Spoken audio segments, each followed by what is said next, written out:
Good afternoon, my fellow Philadelphians. Uh, it's Monday, June 1st, 2020, and I'm making this video today because I had an opportunity to ride through some of the areas that were affected by the looting and burning that occurred on Sunday, the 31st of May. To put it mildly, um, I'm disgusted. I'm disgusted. I'm ashamed. I'm embarrassed. I'm angry. I'm angry because uh, I look around and I saw the devastation. And I was driving through an area of Germantown and Lehigh Avenue, and I saw a police officer standing out there with a broom.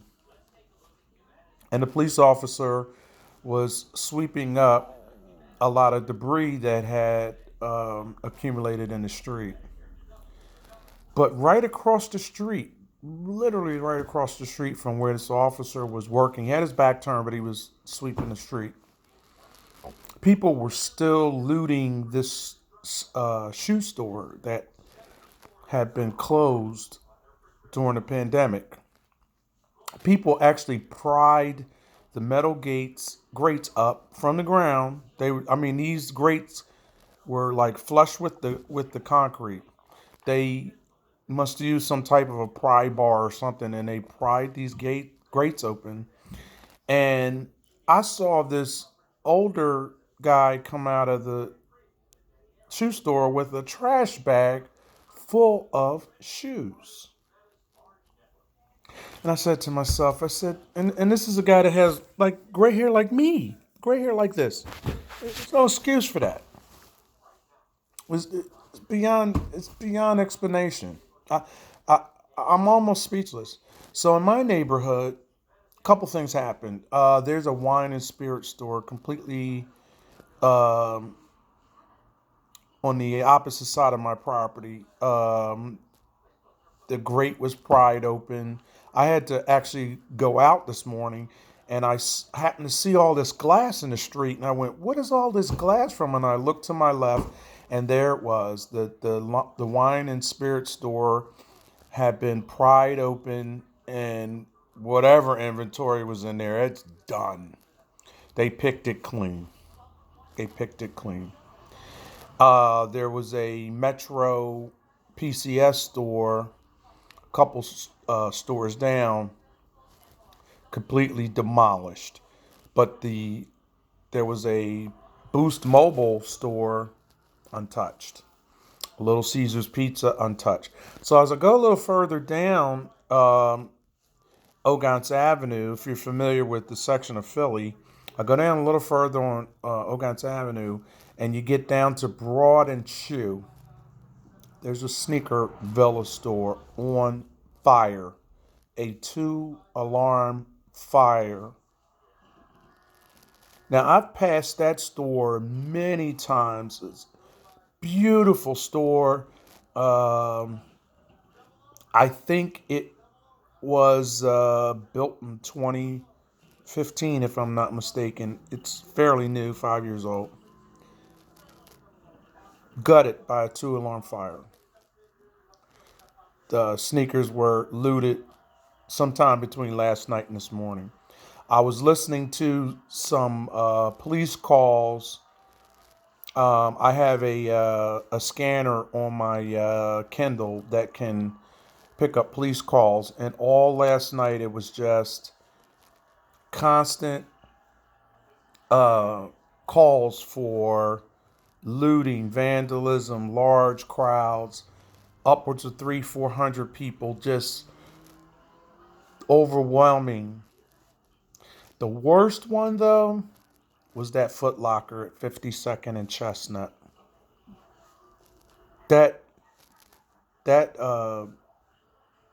looting was horrible. Absolutely horrible.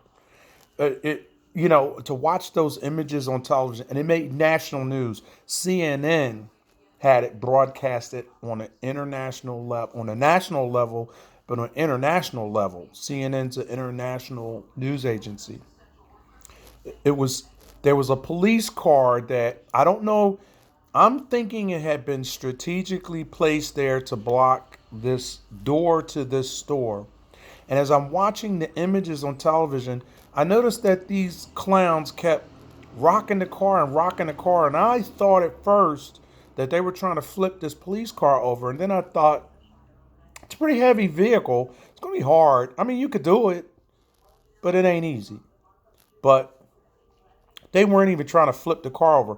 What they did was they kept rocking it to the side to move it out of the way so that they could have better access to get inside this Foot Locker. And initially, when these idiots ran out of the store, they were fighting with each other. Like someone would come out with a bunch of stuff and a scuffle would break out because the idiots that were trying to get in didn't want to waste the time of trying to get in. So the ones who did manage to get in, they were trying to take their stuff. And you didn't feel bad for that person because it's like you shouldn't have been doing it anyway.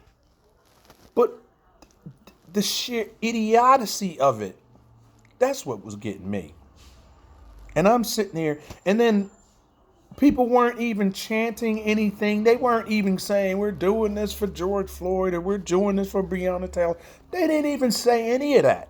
Or we're against the struggle, police brutality, whatever the hell it is that you claim that you're fighting about. They didn't mention anything. They were just so busy. And then the police started to restore order when they fired tear gas and they were firing rubber bullets. But this one wacko, he goes in there, comes down the street with a recycling bucket. The other clown comes down with this barricade that they use, these orange barrels that they use, trying to use them as a shield against the rubber bullets. And I went, what? Why? I saw them loot the Walmart on Aramingo Avenue. It was absurd. I mean, when the helicopter flew over this building, that building must be at least 40, 50. No, it's got to be at least 100,000 square feet. And just clown after clown after clown running out with flat screen TV. They even took Pampers, diapers, flat screen TVs. It just didn't make any sense to me. I can't wrap my mind around this. And you're saying, that this is about you're trying to get the attention of who? These companies are, of course, you got their attention, but not for the reason you think. You got their attention because now they know they've got a massive cleanup job. They've got to call their insurance companies to get paid, to restore their stock. And I just got a video. Someone shared a video with me about the ShopRite out of 52nd and Parkside. That was a new development as well. Browns had put that ShopRite out there, 52nd. It was the anchor store for that little strip mall. See, this is the crap. The companies came because the people demanded. They said, we need a place to shop. We need somewhere to go. We don't have supermarkets. And Brown said, I'm going to put a ShopRite out there, 52nd and Parkside. He puts the ShopRite out there. It's thriving. It's beautiful. I do Uber, so I was constantly dropping off and picking up people at this ShopRite. I've shopped there myself. Beautiful store, right? I didn't even recognize it at first when the lady said, this is the ShopRite. And I'm going, what ShopRite? She says, 52nd and Parkside. And I'm going, oh my God, are you serious? Demolish. Like, I can't even share this video with you. If I could figure out a way how to attach the video to this, I would show. It was horrible. And then, so one guy stopped, and this is unbelievable. The guy stopped, and she said to him, what are you doing? Why are you looting this store? And the guy said, what, you work here? She says, no, I don't work here. She says, I came to shop. I came to buy food. And he says, oh, you on some other stuff. And she said, what? And I went, what are you talking about? Like, oh, it was horrible. So anyway, if you could see, I just wanted to get a bird's eye view. Actually, I had to run an errand, and as I was on my way, some of the areas that I was familiar with. Now, one of the areas that was really hard hit was Germantown and Venango, and the police department had it blocked off because it was really bad. And I got up about a block before, it was about a block and a half before that intersection, and I turned off and just I didn't even bother to try to ride up and see what's going on now. I just turned off because I was like I already knew. See, I used to be on the PD back in the day, and I used to block streets off and stuff, so I already knew it was bad. For a police officer to be there to block the street off, it's bad. And I had heard on my scanner last night that that area, a 3 block radius from the 3300 to the 3600 block of Germantown Avenue, had been looted. And I felt especially bad because there's a jeweler on that block that I know. I can't think of the guy's name now, but his crew, very nice people. And I'm sure that they got into that place. And he has, but I think he has a real big wall safe, floor safe. I don't think that they would have been able to get much. Like some stuff they leave out for display, but not a lot of stuff. But just the fact that the damage and the devastation and the fires is what's got me. And I'm sorry for being so long winded, but I was just totally flabbergasted. I mean, I was taken aback. I couldn't believe it. And so I just felt that I had to speak out, make a video about this because it was just deplorable. All right, folks, that's it for today. I'm just trying to get my mind right. I mean, this whole thing, the conversation has to change. The whole thing about George Floyd and all the other black men that have been killed and assaulted. This conversation has to change. We have to affect some type of a change and deal with this. But this looting and burning of stores is not the answer. Someone referred me to the Watts riots back in the 60s. I didn't know much. I actually still don't know much about the origin or the history of it. I meant to look that up before I even made this video, but I just was so stunned by what happened. I didn't have time. But I wanted to look into what was up with the Watts riots because I was born in the 60s, but I was born in 63. I think the Watts riots might have been in 65 or 66. I'm not sure. I have to look that up.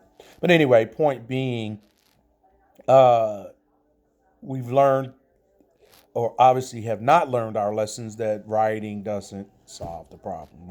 Rioting isn't going to solve this problem either. All right, folks, that's my rant for today. I'll get back to you. Take care.